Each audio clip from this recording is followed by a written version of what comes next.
manohana ny tanora mpitarika afrikaina i États-Unis ao anatin'ny fandarahana asa IALI.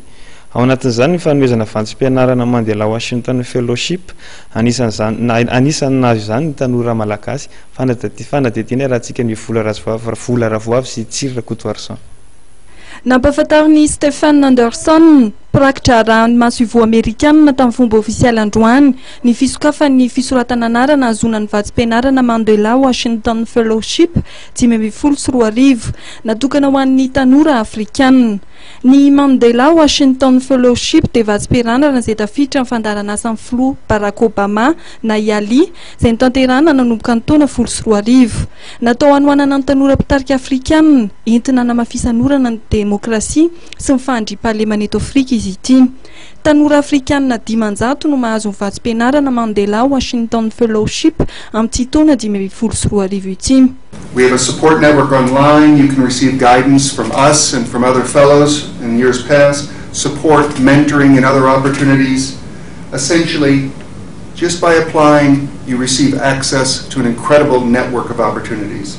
Satria misy andro efa nandray vatsim-pianarana taloha zany efa afaka mifanerasera, misy akory tompon'andraikitra afaka manoro hevitra, zany hoe ny fandefasanao taratasy fangatahana dia manokatra varavaranao ifandray amin'ireo tambazotra lehibe mivelatra ireo. Of course, those of you who become Mandela Fellows will get so much more. Ary mazava ho azy fa mbola mihoatra noho izay mihoatra lavitra noho izay no azon'ireo izay voafidy andray anjara amin'ilay vatsim-pianarana. It's really been a pleasure and an honor for me to be a part of this press announcement because the Mandela Fellowship is really something that I believe in and I believe can change the life of individual African leaders and by changing their lives help make Africa's future stronger and more prosperous. Ka tena fifanina lehibe ho any afaka nandray anjara tamin'ny tenanonana fankafana ny taona vaovao an'ny IALI satria mino fa vatsim-pianarana iny dia afaka manova ho amin'ny tsara kokoa ny fiainan'ireo mpitarika afrikana izay voafidy nefa koa amin'ny alalan'ny fivan'ny fiainana dia hanova ny fiainan'ny Afrika raha manontolo mihitsy. Ny taona 2024 dia malagasy 7 no voasivana ary nahazo ny vatsim-pianarana IALI. Ny fitantanana orinasa, fitantanana raharaham-panjakana ary ny fitarihana mikasika amin'ny fanabeazana olombanona no anisan'ny niofanan'izy ireo. Nanao fitsidiana tany États-Unis niaraka tamin'ny tanora afrikanina. Nandray anjara tamin'ny famelabelaran-kevitra natao tao Washington DC niaraka tamin'ny filoha amerikanina izy ireo ny volana Jolay 2024.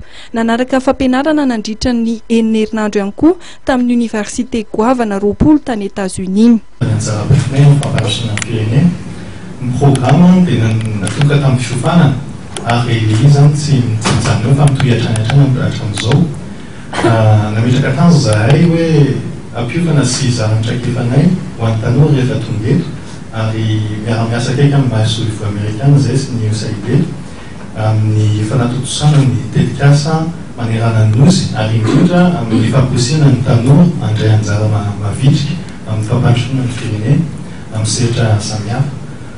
Tiana iny mampita fa afaka mampiaraka zavatra bebe ho Madagasikara amin'ny tanora ary tsy hijanona eo ihany satria andray anjara feno amin'ny sehatra iraisam-pirenena ny tanora malagasy apofofony izay moa rehefa natao ny fividianana tamin'ireo mpifaninana isan-jato ny voafidy ho isan'ireo tanora ireo i Mademoiselle Richard Bevitava ho membre ny komité tantanan'ny IALI amin'ny faritra atsimon'ny Afrika.